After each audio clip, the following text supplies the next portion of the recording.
Hey guys, tonight we travel to a land where the sand whispers ancient secrets and the moon glows like a polished scarab. You find yourself standing alone under the endless Egyptian night, the faint scent of lotus oil drifting through the warm breeze. Distant drums beat slowly along the Nile's edge, and in the heart of the city of Thebes, torchlight flickers against a palace wall. But the strangest thing isn't the midnight ceremony or the leopard skin priest wandering past you. It's the proclamation just nailed to a stone column.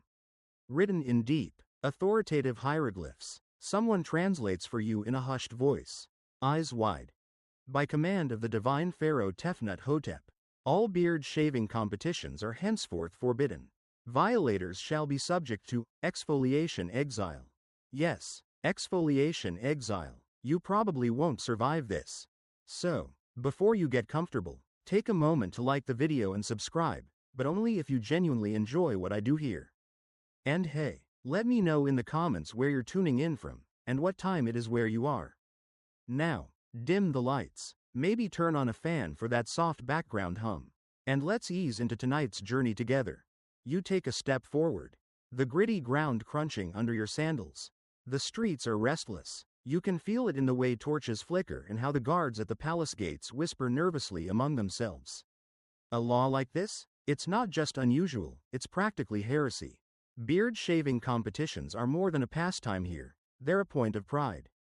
Masculinity, and in a few cases, personal vendetta. Down the road, two young men argue furiously in front of a barbershop, gesturing with sharp obsidian razors, their cheeks slick with scented oils. One spits into the sand and storms off. You glance at the shop window and see a carved sign, Champion of Karnak 12 seasons running. Someone's pride is clearly on the line. Now, let's be honest, you didn't come to ancient Egypt to get tangled in facial hair politics. But somehow, that's exactly what's happening. And you, my friend, have arrived at the moment history took a sharp, slightly absurd turn. The decree banning the competitions has only just gone public. People are confused. Traders and fishermen mumble in disbelief. Priests squint at the announcement, silently mouthing prayers to Thoth for clarity. Even cats, who, let's face it, are usually the most composed creatures in Egypt, seem perturbed. The reason behind the ban? That's still a mystery, but you'll soon learn. It starts and ends with one very peculiar pharaoh. Tefnut-Hotep isn't your typical Egyptian ruler. For one, he's surprisingly young, barely in his 20s, and his kohl eyeliner always looks like it was applied in the dark. Possibly by a goat, but that's not what makes him unusual. No, it's the fact that he hates beards. Detests them. Can't stand the sight of hair on a man's face unless it's part of a divine statue. And don't even get him started on mutton chops. Historians still argue whether his obsession was psychological or merely fashionable. Some suggest it stemmed from an incident involving a ceremonial goat and a patchy adolescent mustache. But records are suspiciously vague. Others claim he was simply rebelling against tradition. Egyptian rulers were expected to wear false beards. Even the queens. Tefnut-Hotep? He refused. In fact, he ordered all his royal portraits to depict him with an impeccably smooth chin. And yet, for all his smooth-faced vanity, he was oddly charismatic. The people loved him for his reforms in irrigation, his surprisingly decent poetry, and his short-lived attempt to ban sunburn. But this latest decree? It's different. It hits people where it hurts, at the barbershop. See, beard shaving competitions weren't just casual affairs. They were epic. They were held in public squares, surrounded by cheering crowds, judges with eagle feathers, and the rhythmic clang of ceremonial gongs. Competitors were judged not just on speed, but artistry, precision sideburns, symbolic stubble patterns, and even beard-themed haiku recitals. The reigning champion was treated like royalty for a whole season, often paid in amphorae of imported wine and enough bread to feed an entire goat-worshipping village. And now it's all over. You walk past a shuttered barbershop and notice something strange. Inside, in the shadows, a group of men are gathered around a stool. A razor gleams. A young apprentice holds a time-measuring sand clock.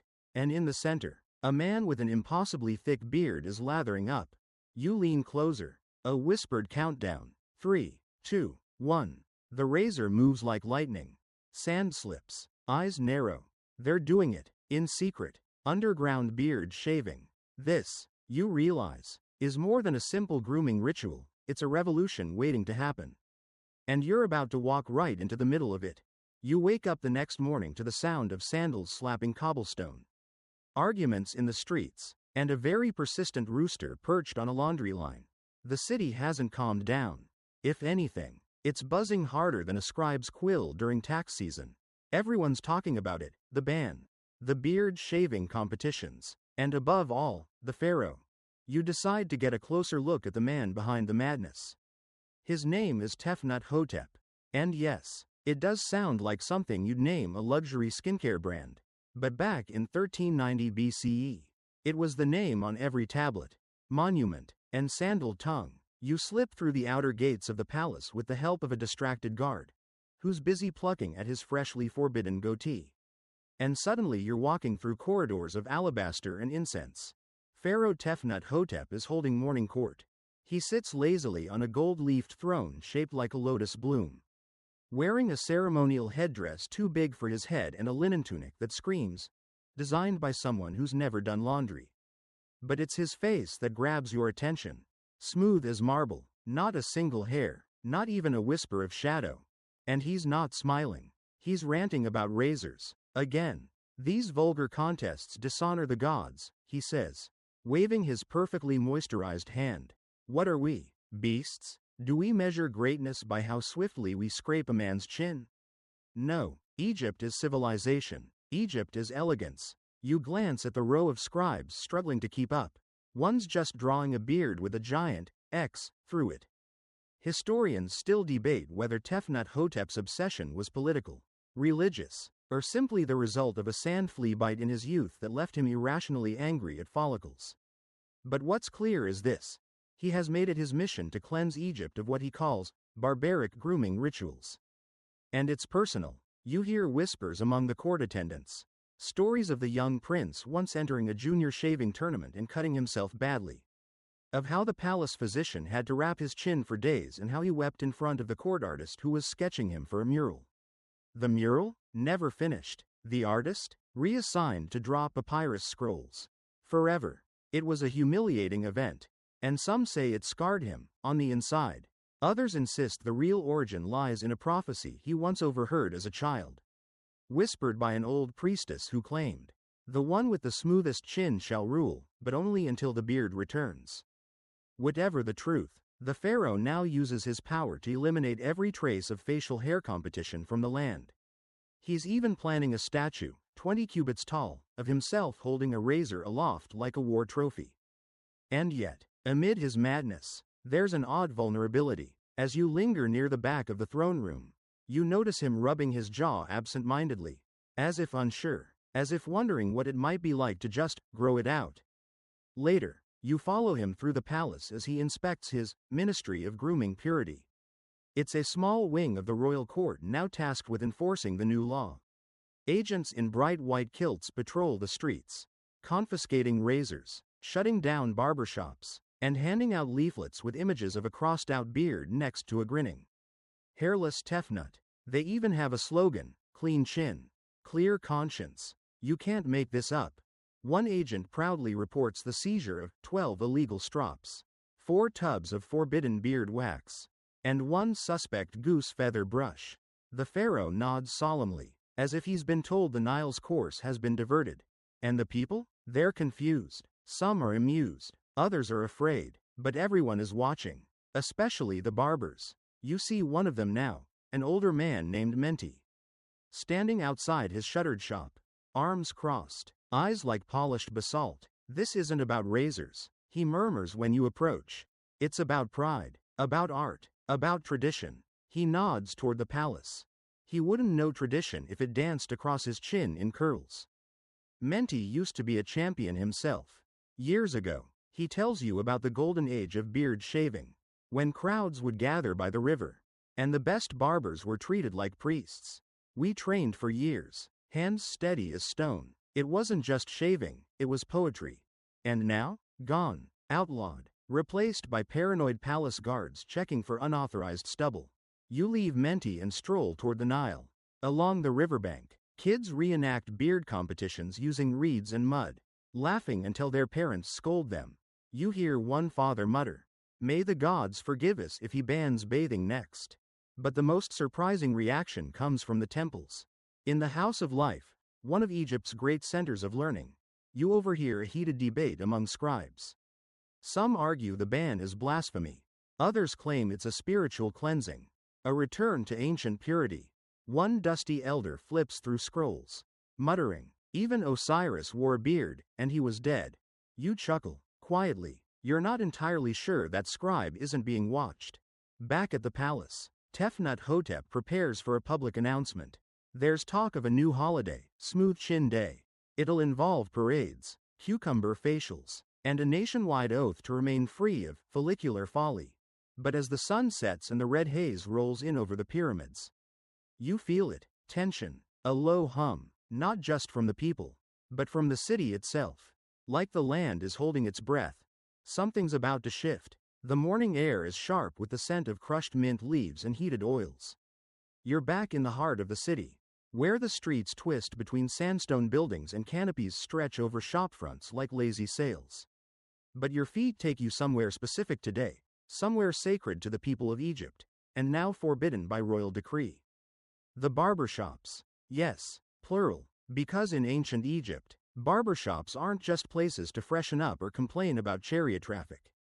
They're social theaters, shrines of vanity and storytelling, part surgical tent, part comedy club, part political forum. If you want to know what's really happening in the city, you don't go to the palace. You sit quietly in a barbershop and pretend to read a scroll. You step into one just before dawn. It's tucked between a perfumery and a papyrus stall. But inside it's alive, not loud. This shop respects the ban, but electric.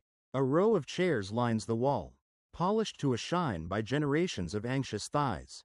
On the opposite side, small copper basins catch the water from quick, stealthy rinses. The whole place smells like cedar, lemon oil, and rebellion. A young apprentice, barely more than a boy, nods to you, motioning to sit. "You want the whisper shave?" he murmurs. "That's the new term, whisper shave. It means keep it quiet, move fast, tip well." As he prepares his tools, carefully hidden beneath a false-bottomed basin, you glance around at the clientele. A scribe with blue ink smudged up his forearm, a merchant's son, nervously tapping his sandal, and an older man whose beard is barely holding together under a layer of sand and stubbornness. No one talks about the law directly, but the tension says it all. Whisper shaves have become an act of quiet defiance. The Pharaoh's agents haven't yet dared raid every shop. There are too many, too embedded in community life. Still, the atmosphere is cautious. Your barber works quickly, obsidian blade, quick strokes, no nicks. You admire the precision, and you think, how did these contests even start? According to one surprisingly lively hieroglyphic mural you pass later that day, beard shaving competitions date back centuries, maybe even millennia. Historians still argue whether they began as priestly rituals or simple entertainment. Some believe they started in Memphis, the original Memphis, when a high priest dared his apprentice to shave 3 elders in under 20 minutes without drawing blood. He succeeded, barely, and thus began the cult of the blade. Others think it was the work of Queen Ahmose Tefret, who declared that her suitors must face off in a contest of cleanliness and finesse. The winner not only earned her favor, but also a set of lapis-inlaid razors. Romantic and terrifying, but regardless of the origin, by Tefnut-Hotep's reign, the tradition had evolved into a full-blown spectacle. You remember Menti, the old barber from yesterday. He tells you stories over tea brewed thick as river silt. "We used to draw crowds bigger than the crocodile races." He grins, and no one lost fingers. Usually, he walks you through the structure. There were rounds, speed shaving, precision shaping, and the final, mirror match, where competitors had to shave each other blindfolded using only reflective copper discs. And the judges? They weren't politicians. They were elder barbers, scribes, and even the occasional priest of Hathor. Because grooming was considered a spiritual act, cleansing, symbolic, powerful, especially when done publicly, under the scorching sun, with the roar of spectators pressing in. You imagine the spectacle. dust rising from sandaled feet, the scent of heated olive oil and myrrh. Sharp chants from the crowd, no cuts, no shame, the blade flashing like lightning, the crowd gasping with every flick of wrist. And the winner? Crowned with a ceremonial band of palm leaves and granted the title, Hand of Harmony. It was more than bragging rights. It meant prestige, it meant wealth, and in some cases, it meant being summoned to the palace itself, to trim the pharaoh's beard, or at least his predecessors. Because here's the twist, before Tefnut-hotep, every pharaoh wore a false beard. Even female rulers like Hatshepsut donned braided chin pieces, often made of gold and bound to the face with cord or wax. It was a symbol of divine power, a sign that they ruled not just as humans, but as avatars of the gods. So to ban beard shaving wasn't just petty, it was heretical. It unraveled centuries of tradition with a single, razor-free gesture. And yet, here we are, in the shadows of the pyramids. Barbers whisper shave in secret, and customers leave with towel-wrapped faces and quick steps. You walk back through the city just as a new poster is being plastered onto a wall. It's crude, a caricature of Tefnut-hotep with a razor for a crown and tears made of wax dripping down his face. You smirk. Underground resistance has a sense of humor. But not everyone's laughing. Later that night, guards storm a small barbershop on the east side of the city. They find razors, oils, and a calendar marking the next unofficial competition. The owner is arrested. His apprentices flee. You watch from a rooftop as neighbors light candles on the shop's steps. Silent protest. It's becoming clear. This isn't about grooming anymore. It's about control, culture, identity. And in the heart of the storm? You, an outsider watching Egypt's oldest traditions get lathered, scraped, and reshaped before your eyes. And beneath it all, something grows, quietly, steadily, like a beard no one dares acknowledge. The air is heavier today, thick with the scent of rosewater and nervous sweat. The city hums with tension. But your feet are carrying you towards something rare, a memory still flickering through the sandstorms of rumor and time. You're about to witness one of the last officially sanctioned beard-shaving competitions before the ban came down like a judgment from Ra himself. It took place in the temple courtyard of Sobek, the crocodile god. Yes, the irony was lost on no one. Sobek, he of brutal jaws and muddy aggression, presiding over a contest demanding elegance and restraint. The banners were high that morning. The crowd packed shoulder to shoulder, faces smeared with protective oils, and not a beard in sight unless it was being sacrificed in glory. This wasn't just a shave-off. This was the Beard Games. 2 finalists, both legends in the craft. The first, Kashta the Silent, a barber so precise they said he once shaved a priest during an earthquake and didn't leave a single cut. The second, Seti the Laugher, known for singing bawdy songs while wielding his blade, until his opponents laughed themselves into losing focus.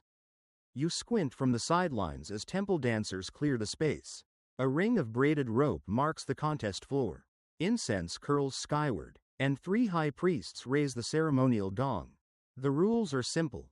Each competitor must shave their assigned patron, a local noble, already seated and nervously gripping the armrests, using only a single obsidian razor. 1 bowl of warm water, and a dried lotus petal for wiping. Time limit. The length of 1 full sandglass.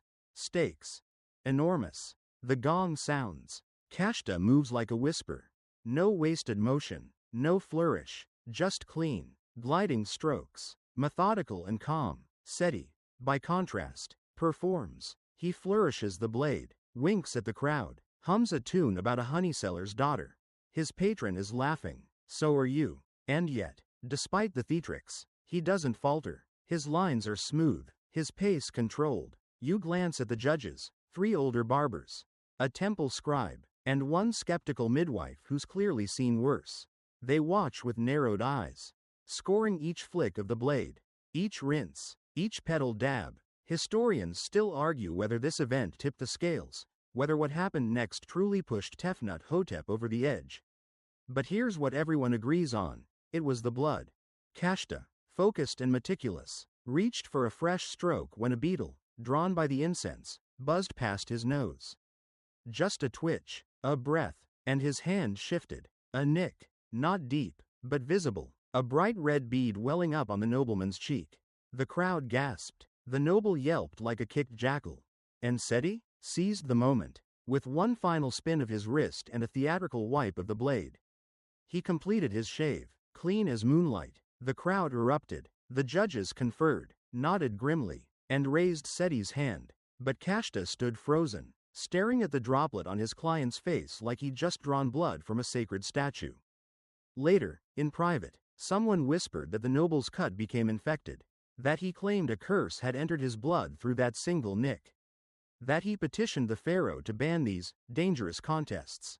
And Tefnut-Hotep, already simmering with resentment, finally had his excuse. Within days, the proclamation went up. You walk past that same courtyard now, and it's eerily quiet. The ring is gone, the banners stripped, only faint scorch marks from the incense burners remain. But the memory lingers. In a nearby tavern, you sit with an old man who claims he was there. He strokes his now untouched beard and whispers, "It was Kashta's tears that did it, not the blood." A man like that, to weep in public? Pharaoh saw it. He hated it, hated what it said about strength. You nod, half believing, half dreaming. The wine is strong here. You hear another story, too. One not found in scrolls. That a secret underground, reverse tournament was held a week later, where former champions competed by growing the most elaborate beard styles in the shortest time. Wigs, dyes, powdered snake bones, you name it. Anything to protest the ban with flair. That contest, of course, ended in disaster when someone's ceremonial beard oil caught fire mid-routine. No one talks about it openly, but you hear laughter in the back rooms when it's mentioned. It was, apparently, very flammable beard oil, but despite the risks, the spirit of competition lives on. In whispers, in jokes, in secret training sessions behind water sellers' stalls, and in the hearts of Egypt's finest barbers, now working in shadows, but dreaming of the return of sunlight. The day it all unraveled wasn't dramatic at first. In fact, it began like any other scorcher in Thebes. Hot enough to bake papyrus on the rooftops and dry figs mid-air.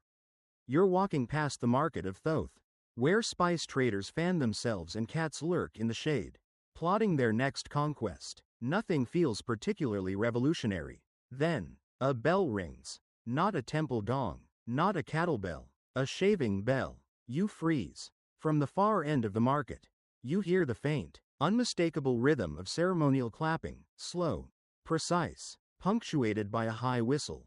That's the traditional signal used by barbers to announce a surprise competition. It hasn't been heard in public since the ban. And just like that, the chaos begins. A makeshift platform has appeared beside the dried fish stall, assembled from fruit crates and the wide base of a toppled statue. Two barbers hop up, tools at the ready, faces solemn. One of them, you recognize him, it's the infamous Seti the Laugher. Dressed in a plain linen wrap, but unmistakable with his wild grin and sharp wrists. A third man steps forward with a copper gong, raises a mallet, and brings it down with a sound that shivers through your bones.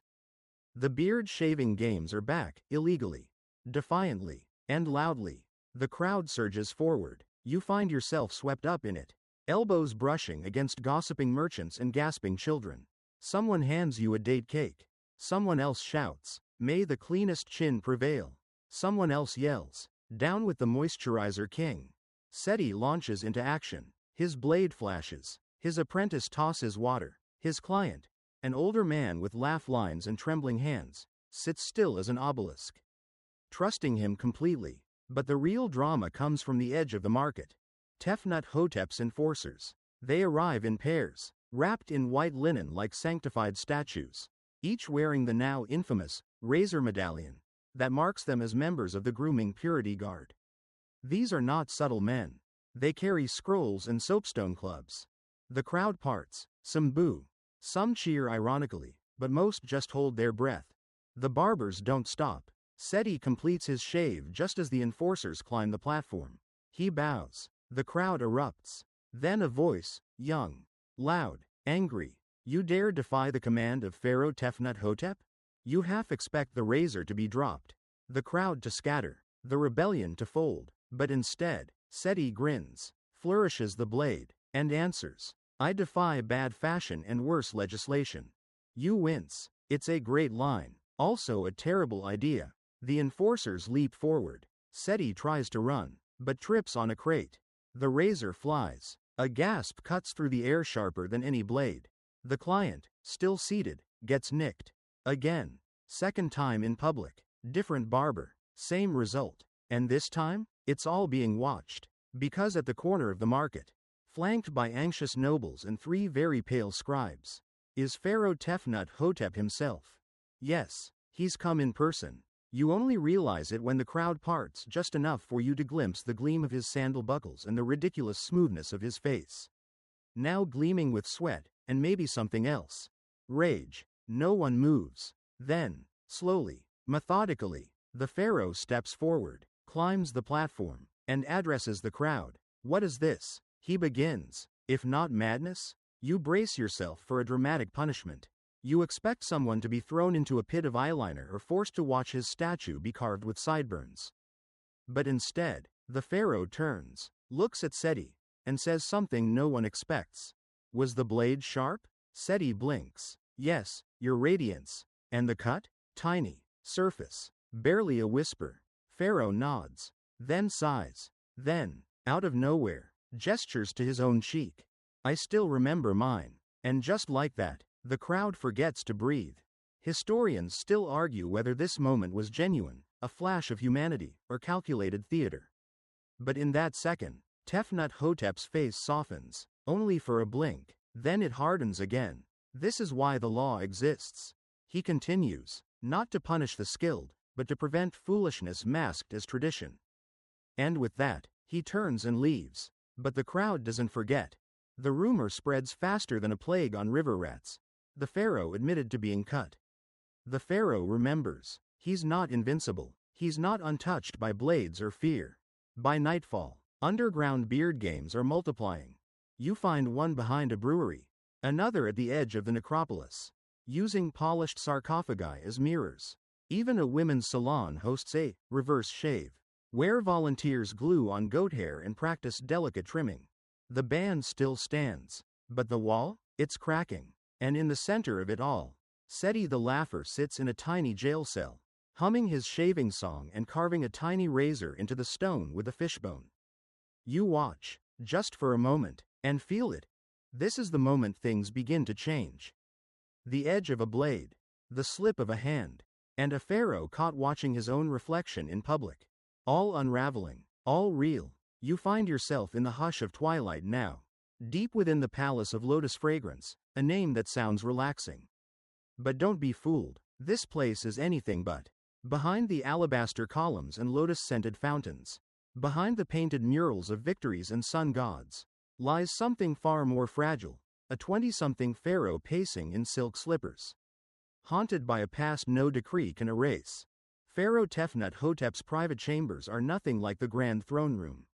The lighting is dimmer, the walls lined not with gold but scrolls, some frayed, others meticulously preserved. There's a wooden figurine of Horus on the window ledge, one wing chipped. On the far wall, you notice something curious, a row of unfinished portraits, each showing the pharaoh at various ages, and in every one, his chin is bare, almost unnaturally bare, as if the artist was instructed to erase even the shadow of a possibility.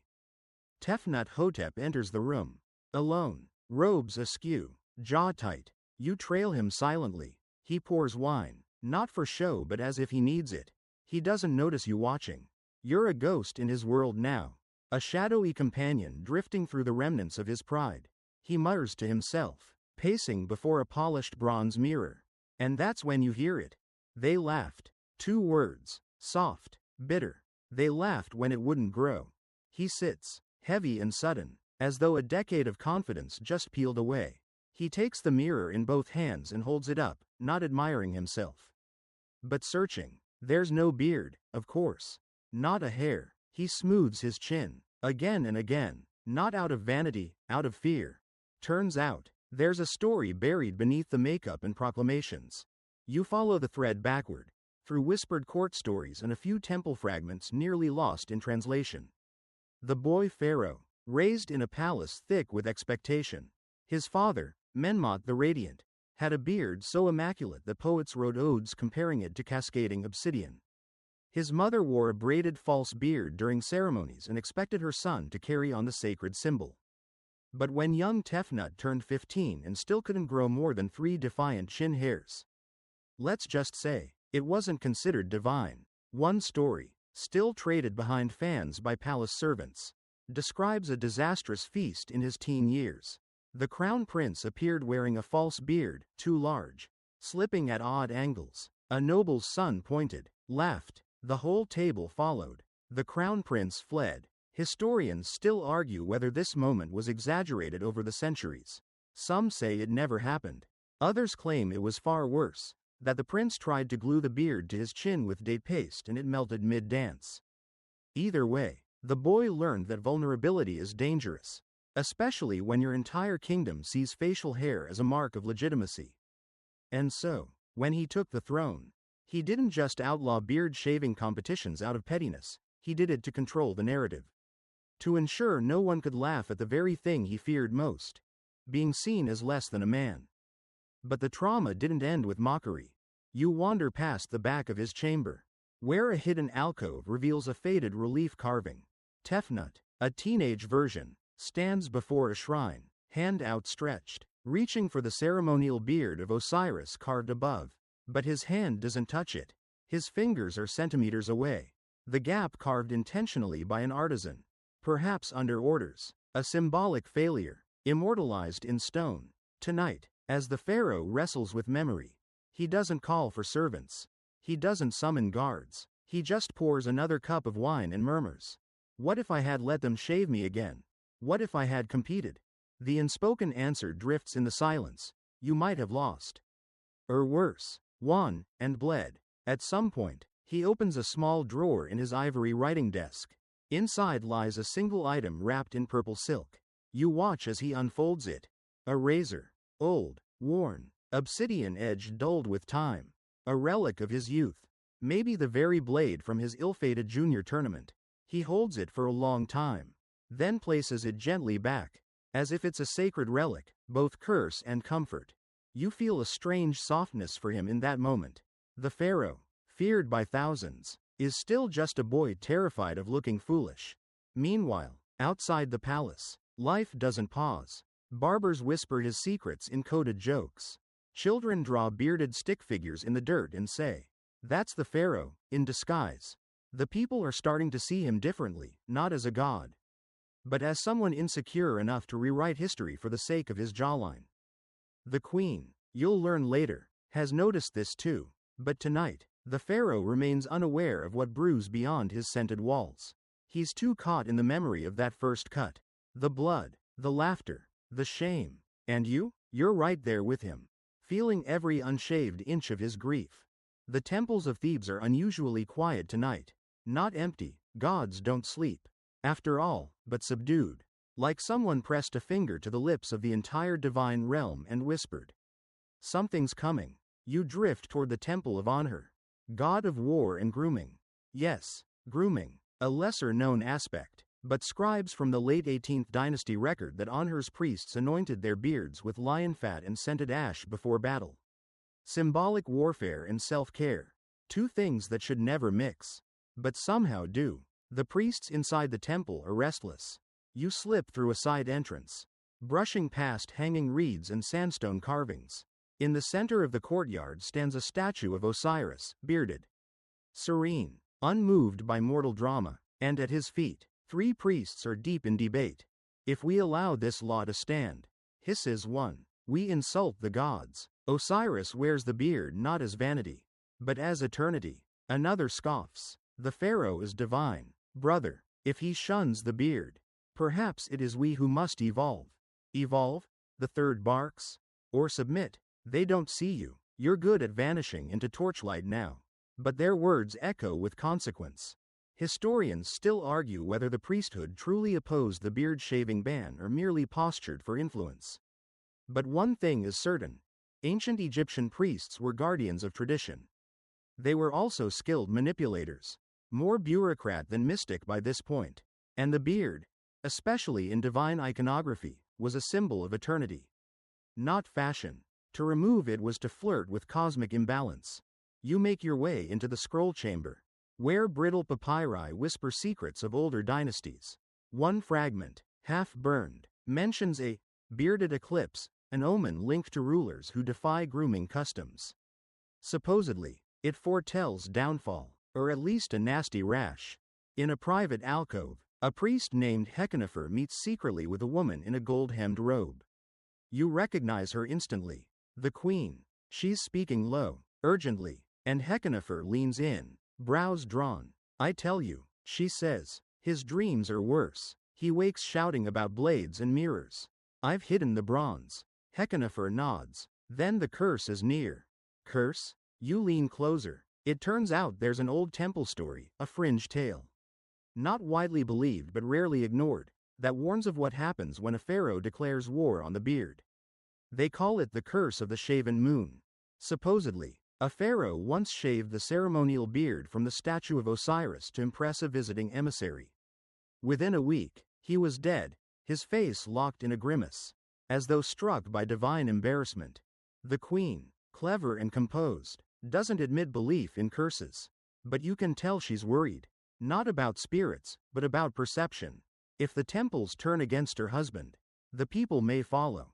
Meanwhile, a new trend begins to blossom among the younger priests, one you hadn't expected. Beard mimicry. Not real beards, mind you, that's still risky, but painted ones. Charcoal lines drawn carefully onto chins at night, hidden behind ceremonial masks or smeared off before morning prayer. It's subtle, but it's spreading. A wink to tradition, a quiet resistance. Outside the temple, you spot a strange scene. A line of devotees stands before a makeshift shrine, a crude wooden bust of a former pharaoh sporting an exaggerated curly beard. It's clearly a joke, but the people are serious. They're offering trinkets, dull razors, hair clippings, bits of mirror. One woman presses a dried lotus petal into the bust's mouth and whispers, "For balance, balance." That's what's unraveling. The pharaoh thinks he's asserting control, but by attacking something so symbolic, so rooted, he's shaken the pillars of cosmic order. Egypt isn't just about gods and pyramids. It's about patterns, rituals, symmetry, both celestial and domestic. You walk past a bakery where loaves are baked in the shape of tiny barbers. Their faces blank but for a scribbled beard. Kids are biting the heads off and giggling. You pass a musician singing a new tune. Smooth-chinned pharaoh fears the blade. Dreams of stubble in the shade. It's catchy and dangerous. Word spreads that even in temples usually above such affairs, like the Temple of Ptah, priests are holding private debates about beard neutrality. The high priest of Heliopolis is said to have stopped shaving entirely. Citing divine inspiration, you even overhear a young acolyte explaining, "The beard is not defiance. It is equilibrium." Meanwhile, back in the palace, the pharaoh's dreams are worsening. You sneak once more into his chamber, this time finding him tossing fitfully, muttering in broken fragments, "No more razors, it burns." They all watched. He wakes with a start, sweating, and grabs for a mirror. But it's gone. The queen removed it earlier that night. Instead, he sees only a polished bowl of water, his face warped. Beardless, and barely recognizable, he stares into it, whispering, "What if they see me as I was?" You retreat quietly, the scent of temple incense still clinging to your robe. Outside, dawn begins to rise, pink and unsure, and with it, a creeping question. What happens when the gods get tired of pretending not to notice? It's midday, and the city of Thebes pulses with sunlight and subtle defiance. You step onto a main street, and instantly feel it. The mood has shifted. There's a new energy here, raw and bubbling just beneath the surface like a pot left too long on the coals. The announcement may still stand. The grooming purity guards still patrol. But something is breaking, and it starts with laughter. Someone on a rooftop drops a clay figurine of Pharaoh Tefnut-Hotep. The crowd watches it fall, clean-shaven face and all, until it shatters in the dust. The onlookers burst out laughing. Not mocking, not cruel, just amused, like a joke only they understand. The laughter spreads. You follow it to a marketplace where an old storyteller performs before a growing crowd. He uses puppet figurines, one with an exaggerated beard that wraps around his feet. Another with a bald, smooth chin who keeps slipping on banana leaves.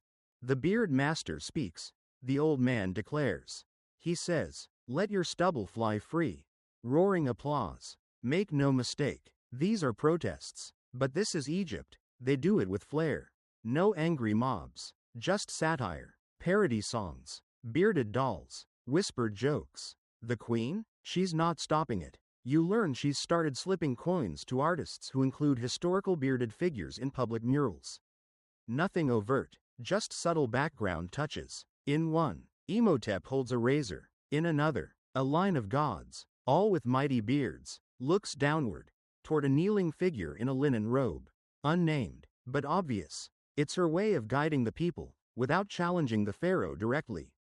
The people play along. You hear murmurs of, "The beard returns in shadows," and, "He who raises revolt." Historians still debate whether this was a coordinated cultural rebellion or simply an organic uprising. The truth? Probably both. You step into a perfume shop where the shelves are newly stocked with beard oil for the soul.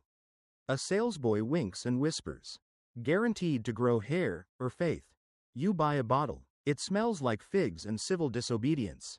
Out in the open plaza, a group of musicians tunes their instruments. Their new song? When Pharaoh Had a Beard. The lyrics recount, somewhat inaccurately but enthusiastically, a time when rulers wore facial hair with pride and lions bowed before sideburns. You'd laugh, if it weren't so bold. These songs are being sung in public now. Even priests from the Temple of Hathor have joined the chorus. You pass one now, robes stained with travel, quietly handing out packets of sandalwood beard ash, a traditional offering not seen in decades. His eyes sparkle mischievously. "Balance," he says. "That's all we want." But not everyone is so playful. You find yourself at the edge of the city, where things are darker. A barbershop stands half collapsed, its door hacked open. A sign nailed crookedly to the frame reads, "Illicit grooming site, sealed by royal order." Inside, someone scrawled a message on the back wall in charcoal. "We remember the blade." You step back into the street just as a slow procession passes, 4 figures carrying a wooden effigy through the dust. It's an exaggerated pharaoh, yes, but instead of mocking him, the crowd follows in silence. It's not derision, it's mourning for something lost. You overhear a mother whispering to her son, "He fears the blade because it made him bleed. But we all bleed, child, even gods." You continue walking, absorbing it all. A carpenter has crafted rebellion combs, their teeth carved with tiny hieroglyphs that read, "Truth lies beneath the lather." A baker sells stubble loaves, flatbreads baked with sesame seed patterns shaped like little beards. And in the linen market, a new fashion trend emerges, tunics embroidered with subtle spirals, meant to mimic beard curls. Even pets aren't safe. You pass a parrot repeating, "Shave not the chosen," in a startlingly convincing voice. That one might be an accident.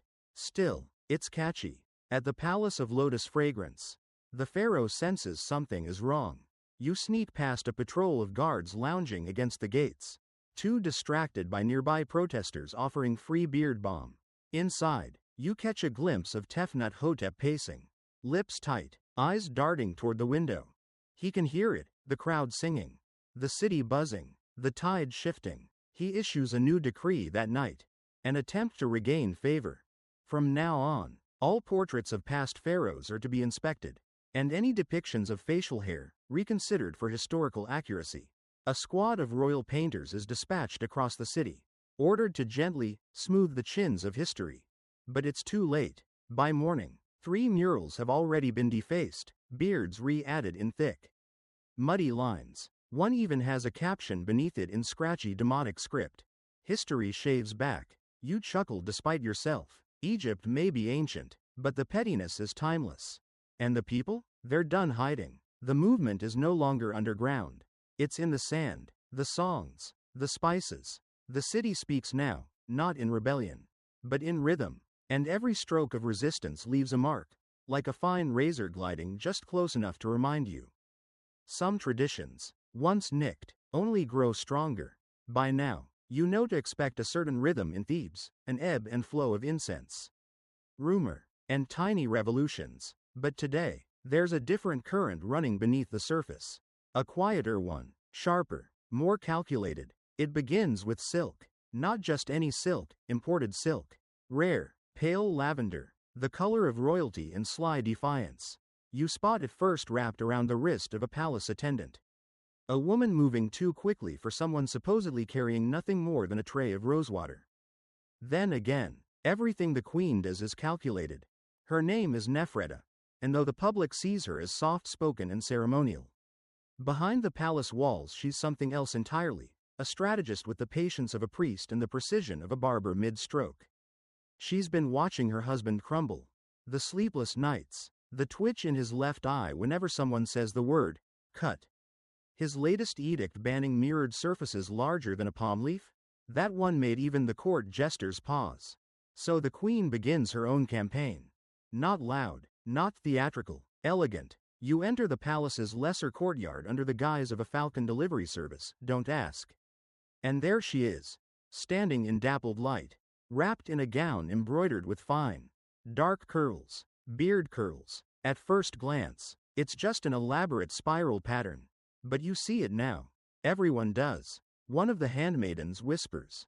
She's wearing him, not Tefnut-Hotep, Osiris. Historians still argue whether this gown was made in open defiance or simply fashion-forward piety.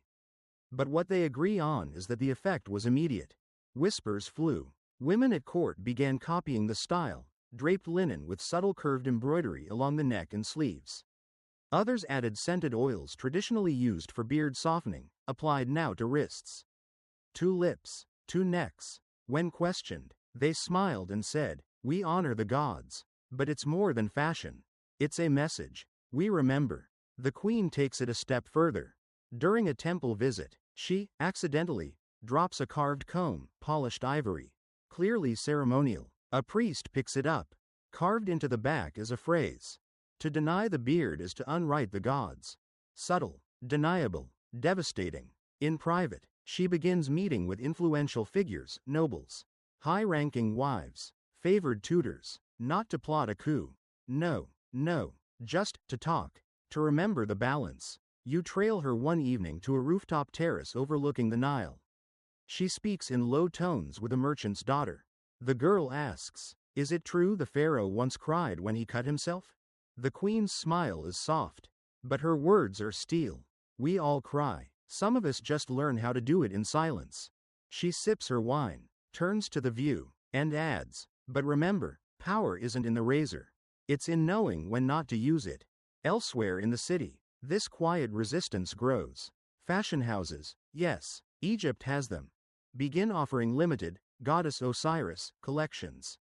Perfume sellers now offer oils, blessed by beard-bearing ancestors. The Temple of Hathor includes, in a recent festival, a play that ends with a heroine trimming a statue's beard, then being struck by lightning. The Pharaoh, of course, hears of it. He's furious. He orders a new statue commissioned, himself. Larger than life, with a blank chin and a caption etched in stone. Order begins at the jawline. The queen approves the project. Publicly. In private, she adds a second commission, funded from her own treasury. A bust of Osiris, gold-leafed beard, a single inscription. Time remembers. You start seeing it everywhere, graffiti symbols shaped like combs. Charcoal drawings of lions with curly goatees. Little children selling bracelets made of twisted yarn. One girl tries to sell you a bracelet of courage.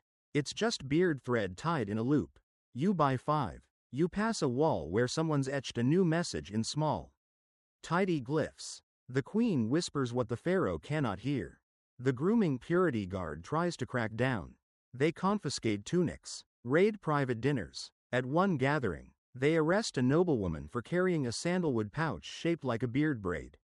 The public doesn't riot. That would be too obvious. Instead, at dawn, the noblewoman's house is surrounded by silent mourners, holding razors wrapped in black ribbon. No chanting, no fire, just presence. The queen watches from her balcony. No smile, no sadness, just that same steel composure. You realize now, she never intended to fight her husband. She's fighting what he fears. Irrelevance. For Tefnut-hotep, a beard is a threat, not because of hair, because of memory, because it ties him to a past he can't control. But the queen? She doesn't fear the past. She curates it. By the time you reach your chambers that night, the moon is high, the city breathes deeply, its resistance soft but steady. Not fire, not blade, but silk, oil, memory. The queen has done something no razor ever could. She's carved a rebellion into silence. Tonight, the stars shimmer a little brighter, as if they're leaning in to hear what's happening below. You drift through the edges of Thebes, past walls etched with half-scrubbed messages and temple pillars dressed in twilight. You're not looking for politics or protest anymore. You're chasing something older, something divine, the sacred beard of Osiris. You've heard the name whispered in jokes, scrawled in satire, but tonight, it feels real. You slip into a dimly lit hall near the Temple of Abydos, the city of the dead. The guards here are fewer, older, more interested in their dice game than you.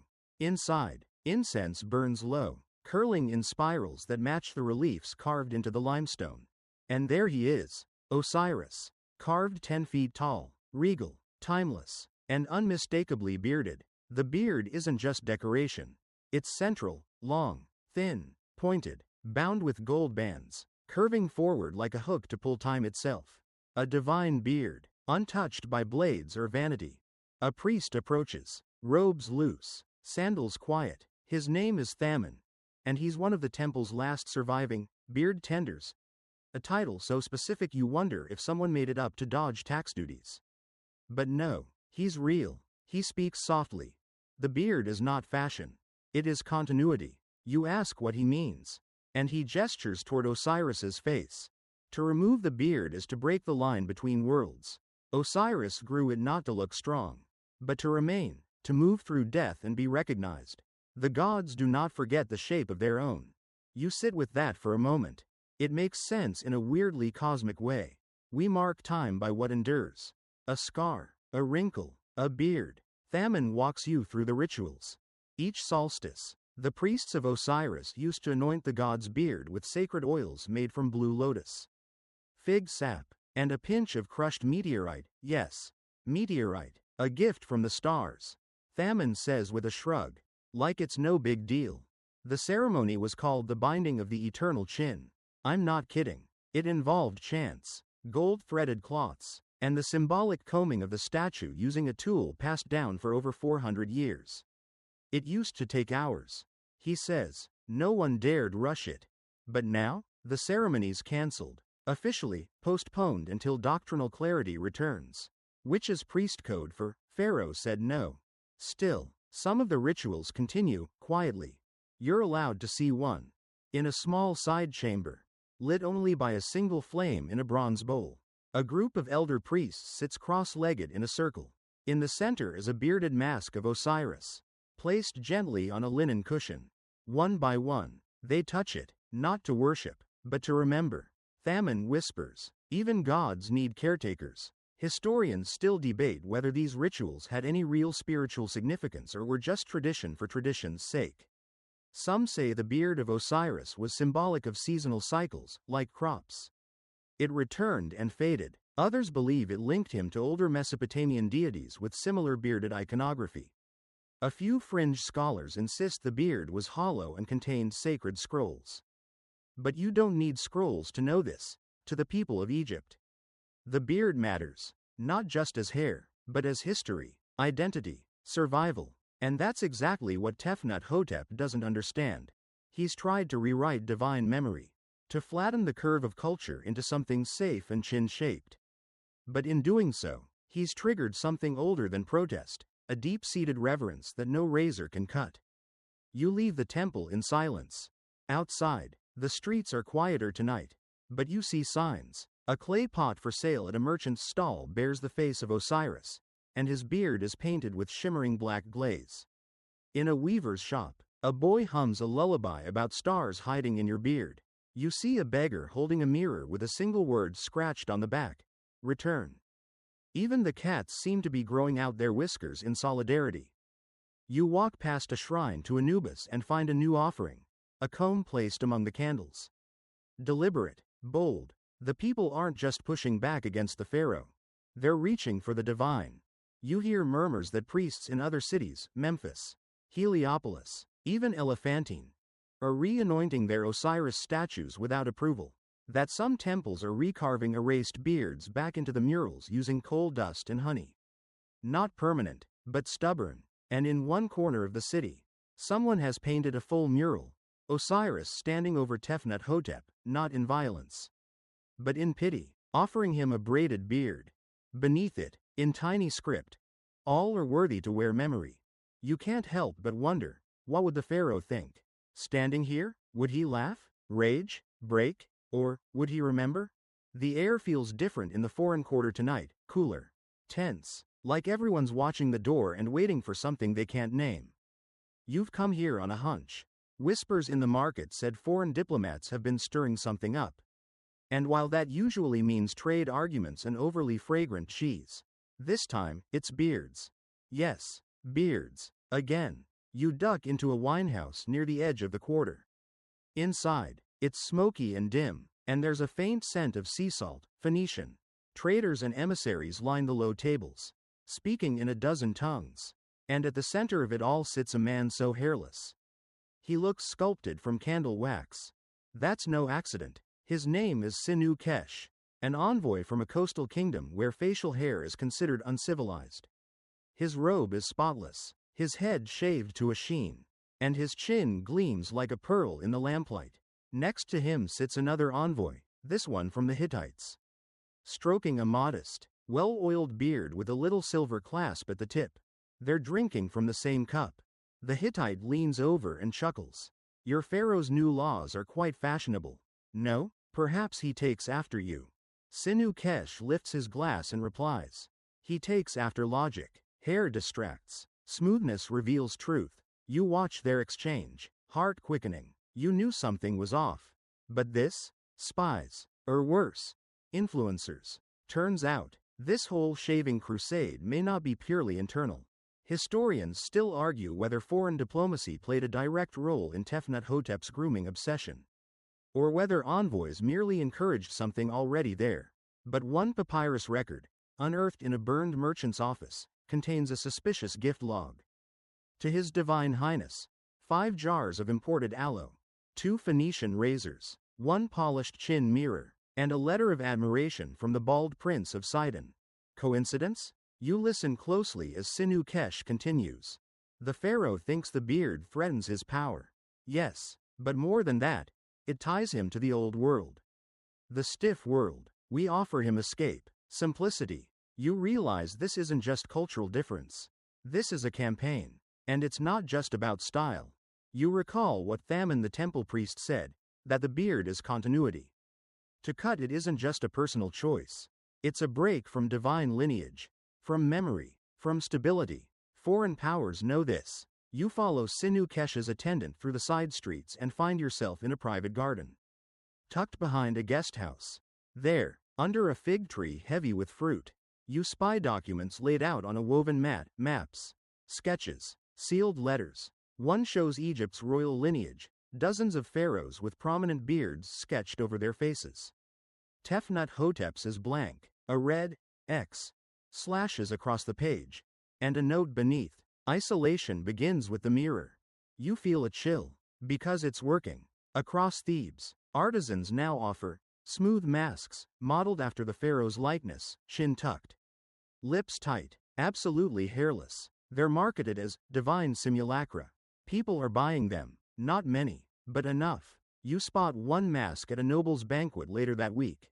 The host wears it through the entire meal, refusing to speak. Some guests laugh, others nod respectfully. One woman asks, "Is this a tribute?" The host replies, "It is a surrender." But not all foreign influence is slick and shaved. You meet a Kushite trader outside the temple gates.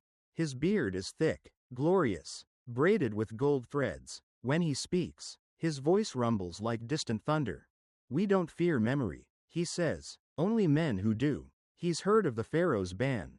He calls it small, not cruel, just sad. And he's not alone. Other traders, Libyans, Canaanites, even Greeks, begin offering beard oils, combs, and trimming tools as part of their wares.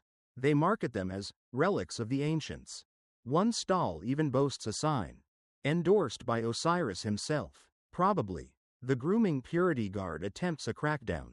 They seize goods, burn oils, fine merchants. But the next day, the burned carts are replaced. Bigger, with bearded statues now guarding the merchandise. You realize the situation is shifting again. This isn't just an internal protest. It's a cultural battleground. And Tefnut Hotep? He's playing defense. You hear whispers that he's summoned foreign advisors to the palace. That he's planning a massive international festival of smoothness, inviting rulers from bald-friendly regions to celebrate clarity and control. It's supposed to take place in the Grand Court of Sekhmet. But even that space has been compromised. A week ago, a temple boy slipped in under cover of night and carved a tiny beard onto the statue of the lion-headed goddess. The next morning, worshippers lined up to offer honey, dried figs, and old razors. Someone scribbled on the wall, "Even the lion remembers her whiskers." So do the people, so do the gods. And as foreign faces slither into royal circles, bearing compliments and gleaming razors, the streets of Thebes begin to answer, not with shouting, but with symbols, with art, with quiet, stubborn memory. You watch from a rooftop as a child runs by, trailing a toy cart shaped like a pharaoh, with a big, ridiculous beard painted on the front. It's wobbly, it squeaks, it's perfect, because no matter how far foreign influence reaches, the soul of Egypt curls in on itself, like a growing beard, waiting to return. Tonight, you're heading somewhere forbidden, or, at least, forgotten, down past the southern grain silos. Through the cracked stones of an old camel path, you find a heavy door built into the earth. It's unmarked, unless you count the faint outline of a comb and razor etched into the frame. Knock 3 times, wait twice, then once more. That's the code. The door creaks open, and you descend. Welcome to the Underbarber Guild. No, it's not a joke, though it did start that way. Just a few stubborn barbers meeting by moonlight, complaining over date beer, telling stories of nick-free glories past. But now it's a full-blown resistance. And they have matching towels. The chamber is lit by bronze sconces, the air thick with oil and quiet defiance. Men and women sit in semicircles, sharpening blades, boiling cloths, comparing techniques. There's a shrine in the back, a carved bust of a pharaoh with a carved beard lovingly attached. They change it weekly, alternating between styles, forked, curled, braided, you name it. Tonight's meeting is serious. You find Menti there, the veteran barber who once told you, "We don't just shave, we sculpt legacy." He's now one of the guild's de facto leaders, along with a scribe turned stylist named Passer and a former royal groomer exiled after being caught with unauthorized aftershave. On a stone table in the center, a map of Thebes is unfurled. Small stones mark known supporters. Coins represent shops still secretly open. And a curved strip of linen? That's the growing list of targets for their next move. "We won't raise arms," Menti says, "but we'll raise razors." Passer nods, stroking the edges of a forbidden goatee. "And we'll do it in the open. One final shave, in defiance, in daylight." They call it the shave of memory. The plan is bold, foolish, even a coordinated mass shaving event, right in front of the Temple of Thoth, the god of wisdom, whose silence has become deafening. Historians still argue whether the guild was inspired by political rebellion or sheer barber pride. But there's no denying it. This is organized, measured, ritualized, and risky, because the grooming purity guard has been increasing surveillance. Their spies now include perfume merchants, sandal menders, even street musicians. One bard was caught performing a ballad titled, "Trim Me Slowly, My Sweet Osiris." He was fined and forced to listen to the pharaoh's latest decree recital twice. Still, the Underbarber Guild is undeterred. You stay for the planning. It's oddly meticulous. Who brings the towels? Who smuggles the blades? Who creates distraction? This job falls to a mime named Hori, whose silent impersonation of Tefnut Hotep's serious face is now legend in certain circles. They've even designed a signal, a dropped comb. When someone drops one in the square, the shaving begins. But it's not just barbers. It's a movement. Artists have joined, offering to paint the event in secret. Bakers are preparing chin cakes, small pastries shaped like stylized lower jaws, complete with icing stubble. A group of musicians composed a new hymn, based on the rhythm of a shave, short strokes, long stroke, rinse. And when you ask, why now? Menti sighs. Because if we wait any longer, we forget what it was like. The feeling, the ritual, the humanity of it. You get it. This isn't about rebellion anymore. It's about remembrance. Later that night, you follow a small group of apprentices to a hidden courtyard, where a practice session is taking place. One boy, barely 15, nervously approaches his client, a man with painted-on facial hair. Drawn in charcoal, he breathes in, raises the blade. The others chant softly, rhythmically. Steady hand, sacred sweep. Memory wakes, not cuts too deep. The blade glides. The boy finishes. No blood. The crowd claps in silence. Initiation complete. You leave the chamber just before dawn. The city is waking. The Nile breathes its morning mist. And across Thebes, you can feel it. That soft electric charge of something about to happen. A razor doesn't need to shout. It just needs to be sharp. The Underbarber Guild is ready. And when they rise, they won't do it with swords. They'll do it with grace. With cloth. With water. With the hum of the old chant in their lungs. Sharp as the hand that remembers. It begins with ceremony. You're standing in the great plaza of Thebes, beneath a sky so blue it feels freshly painted. The sun has just cleared the eastern pylons, and already the square is filling with people, merchants, nobles, former champions of the beard games, even skeptical priests pretending they're just here to bless the date baskets. But make no mistake, everyone knows why they're really here. It's the day of the shave of memory. The Underbarber Guild chose this place carefully. The plaza sits between the Temple of Thoth and the Hall of Law, Wisdom and Judgment. It's not rebellion. It's a question, asked in razor steel and sandalwood oil. You see Menti first, standing tall in his best linen, the old razor pendant hanging from his neck. Passer is beside him, reading from a scroll that might be scripture or just a really beautiful poem about eyebrows. And then there's the Queen's handmaid, quietly passing out blue lotus petals to those in the front rows. Tradition, fragrance, and perhaps camouflage. They've staged the event as an official cultural demonstration of pre-aesthetic rituals. The name is nonsense, but it gets them past the city guard. For the first few minutes, nothing happens, just murmuring, shuffling. Then someone drops a comb. On purpose. That's the signal. Menti steps forward. He sets out a low stool. An elderly man with a shaky chin sits. No one speaks. The razor is revealed, obsidian, glinting like the edge of a god's eyelid.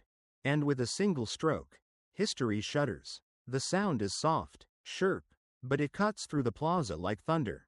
Other barbers follow. Stools appear from nowhere. Clients sit. Blades flick. Water bowls splash. The plaza becomes a symphony of grooming.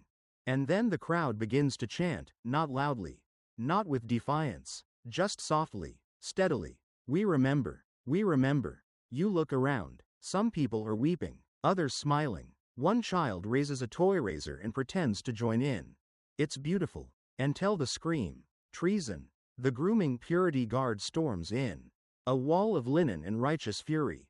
They bark orders, swing batons. One kicks over a water bowl with what can only be described as excessive drama. You brace for chaos. But something unexpected happens. No one runs. Menti keeps shaving. So does Passer. The apprentices keep lathering and rinsing and wiping with perfect technique. They ignore the shouting like it's background noise. It disarms the guards. They pause, confused. It's hard to arrest someone calmly giving a sideburn a little touch-up. And then, worse for the guards, a high priest steps forward.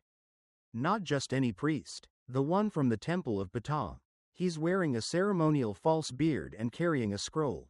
I bless this act, he says calmly, and begins to recite something ancient, something heavy with meaning. Historians still argue what the scroll said. Some claim it was a forgotten passage from the Book of the Dead. Others say it was a menu from a beard oil vendor masquerading as scripture. Whatever it was, it worked. The crowd roars, not in riot, but in applause. Then silence. Because now, another figure approaches. Pharaoh Tefnut-hotep. He walks alone. No guards, no fanfare, just linen robes and sandals. His chin as smooth as ever. You can see it, he wasn't prepared for this. He expected mockery, violence, chaos. Instead, he walks into the stillness of 1,000 eyes watching him, not with hatred, but with invitation.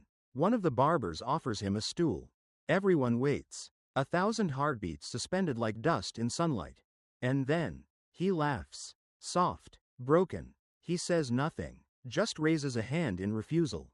Not angry, just tired. He turns and walks away. No royal decree, no thunder. Just a man walking from a square full of memory. And behind him, the plaza erupts, not in noise, but in renewed purpose. Because now it's clear. The pharaoh didn't win. He didn't lose, either. But he felt it. And the people? They found their voice, not in rebellion, but in ritual. Not by shouting, but by shaving. That night, the Underbarber Guild holds a quiet celebration. No boasts, no songs, just the simple act of grooming, of reclaiming, of remembering what it means to hold a blade, not as a weapon, but as a whisper to the past. The sun rises slowly the next morning, heavy with golden light and the scent of almond bread. You wake to a quieter Thebes. Not silent, no, but subdued in a way that feels less like retreat and more like exhale. Something has shifted. You walk the streets with bare feet, letting the sand cling, feeling closer to the ground. And everywhere you turn, you see it. Chins, clean shaven, lightly stubbled, braided, inked. The city is a tapestry now, no longer forced into uniformity.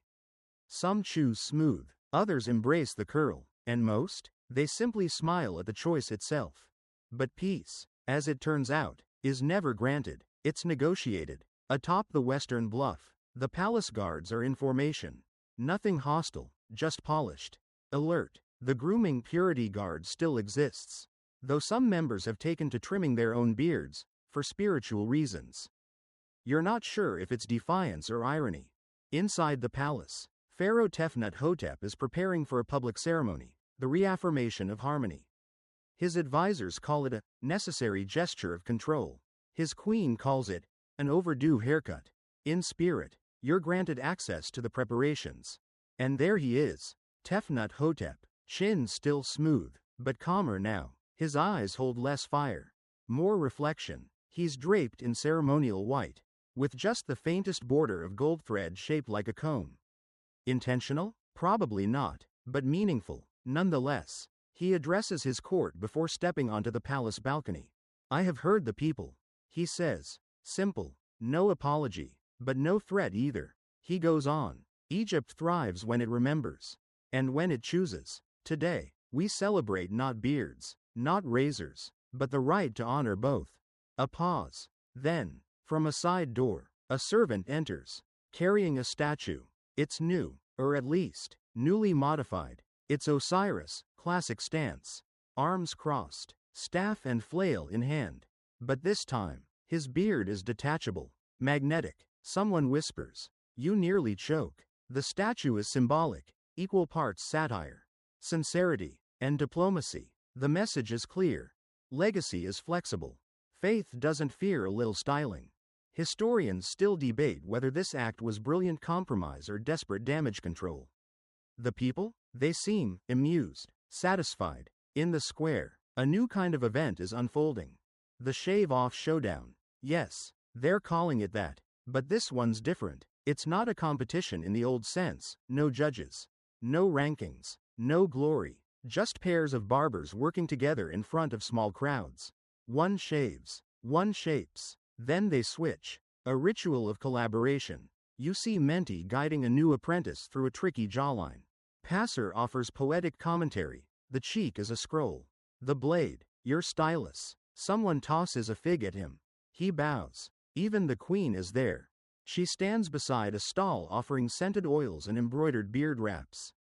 She wears a tunic with a subtle curl pattern along the hemline. And her smile tells you everything. We've arrived. And then, amid the stalls, the clamor, the shaving chants, you see him. Tefnut Hotep.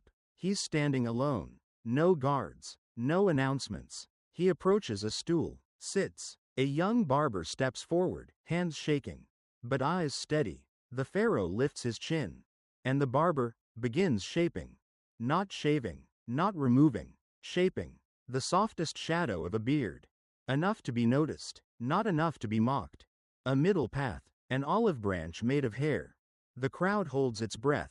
Stroke by stroke, the shape emerges. Thin, deliberate, almost imperceptible. A beard in concept, more than practice. But there it is, a symbol of compromise, of memory shaped rather than erased. The plaza erupts, not in roars, but in relieved laughter. In polite claps, in the tossing of petals. And in that moment, something rare happens. A ruler bends, not in defeat, but in understanding. Tefnut Hotep rises, nods to the barber, then walks into the crowd, unescorted, his newly shaped chin glinting in the light. No decree follows, no speech, just presence. That evening, the fires of the city burn lower, gentler. In every barbershop, a candle is lit, not for protest, for tradition, and for peace. You pass a mural in progress, painted along the city wall. It shows a timeline of pharaohs, their faces changing, their chins evolving. At the end stands Tefnut Hotep, not with a blank chin, nor a full beard, but a delicate shadow. Beneath it, a single line. He learned to let it grow. Just a little. And you? You smile. Because sometimes the sharpest revolutions don't cut. They shape. The desert wind sighs over Thebes. Warm and dry like the final breath of an argument that's finally settled. You walk slowly now, no longer sneaking through side alleys or crouching behind market stalls. The city has exhaled, and you with it. The barbershops are open again. Not loudly, not boastfully, just open. Razors sit in plain sight. Obsidian blades gleam beside tiny bowls of rosewater. Customers lounge without fear, chatting about crops, dreams, and the new royal shadow line trend that's sweeping through the noble class like a well-oiled chariot. And yes, there are competitions again. They've returned, but in gentler form, the shaping circles. No winners, just exhibitions. Barber pairs demonstrating technique in the courtyard beside the Temple of Thoth. Sharing tips, adjusting each other's work mid-stroke. One older man chuckles. Now this is how you heal a kingdom, with a steady hand and a warm towel. You find yourself watching one such exhibition in the shade of a fig tree. The crowd hums with contentment, passing pastries and small cups of mint tea. A young boy, barely 10, leans forward on his toes as an apprentice shapes his father's cheek line with a trembling wrist. The stroke is clean. The applause is quiet, but real. Later that day, you wander toward the palace one last time. There's no wall of guards.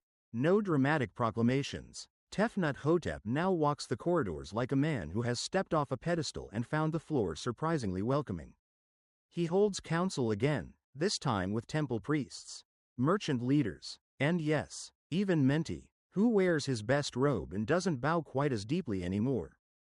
They speak not of bans or penalties, but of balance. Tefnut Hotep issues a new edict, not engraved in stone, but read aloud, with little ceremony and no dramatic pauses. It says simply, let the chin be free to remember. Let the blade be used with grace. Let memory and change live side by side. You feel something in the room shift. A nod from a priest. A whisper from the queen. A sigh from a former guard still rubbing the ghost of his long-gone goatee. Outside, the statue of Osiris, once defaced, then restored, is adorned with a fresh garland of herbs. His beard shines with new gold leaf, carefully reapplied by temple artists. No one questions it, no one scoffs. It just belongs now. A few days later, you attend a small ritual in the square of reeds. Priests gather not to shave or bless, but to tell stories. Each one stands beside an apprentice, passing on technique, theory, legend. One tells of a scribe who shaved blindfolded during a sandstorm and emerged flawless. Another recounts a myth where Ra disguised himself as a barber to escape the underworld, trimming spirits' beards to avoid detection. You don't know if any of it is true, but it feels true, because that's the thing with traditions, they aren't about facts. They're about feeling. About threads that bind past to present, generation to generation. Even the queen takes part in the storytelling. She speaks of her grandmother, who carved beard combs from driftwood and whispered blessings into each tooth. A soft smile touches her lips as she says, "She taught me that a well-trimmed beard can turn silence into a sentence." The people nod. No one laughs anymore at beards, or razors, or declarations. Instead, they remember. You pass a group of children playing a game called Osiris and the Barber. One pretends to be the god. Another shapes his beard with a stick. They swap roles every round. They're not mocking. They're learning. And in the final days of your stay, something quiet unfolds. A letter arrives from a distant land, addressed to the Pharaoh, from Sinu Kesh, the smooth-faced envoy who once scoffed at stubble. He writes, "In Thebes, I saw more strength in a single shared razor than in 1,000 polished cheeks. Perhaps we, too, must remember what we've shaved away." You watch Tefnut-Hotep read it in silence. Then he folds it neatly and tucks it inside a scroll of poetry. He doesn't need to respond. The reply is already in motion. The city no longer waits for him to shape it. It shapes itself. Blank. Underscore. Blank. Wind down. 300 words. And now, as night stretches gently across Thebes and the last rays of sun slip behind the western cliffs, you find yourself sitting quietly at the edge of the Nile. The breeze carries the scent of honeyed figs and the soft, damp earth along the riverbank. Somewhere nearby, a barber gently rinses his tools under starlight, and the faint sound of laughter echoes between stones older than memory. There's no need to hurry anymore. No need to whisper. The blades have been put away for the evening. The city hums with peace, the kind that doesn't shout or demand attention, but settles into the bones like a warm bath. Thebes remembers, yes, but more importantly, it's learned how to carry memory without being crushed by it. The beard didn't return to mock or to dominate. It came back as a quiet guest, as an option, as balance. You close your eyes now and imagine the steady hands of a barber shaping history stroke by stroke. Gentle and precise, not for glory, not for rebellion, but for the sheer love of the craft. A kingdom ruled by fear learns only silence. But a kingdom ruled by stories? By rituals? By choice? That kingdom hums even in sleep. So let yourself rest now. No proclamations. No razors. Just the soft whisper of river reeds and the slow, dreamy murmur of a world that, finally, let itself grow. Good night, dreamer. Sleep well. End of script. Sweet dreams.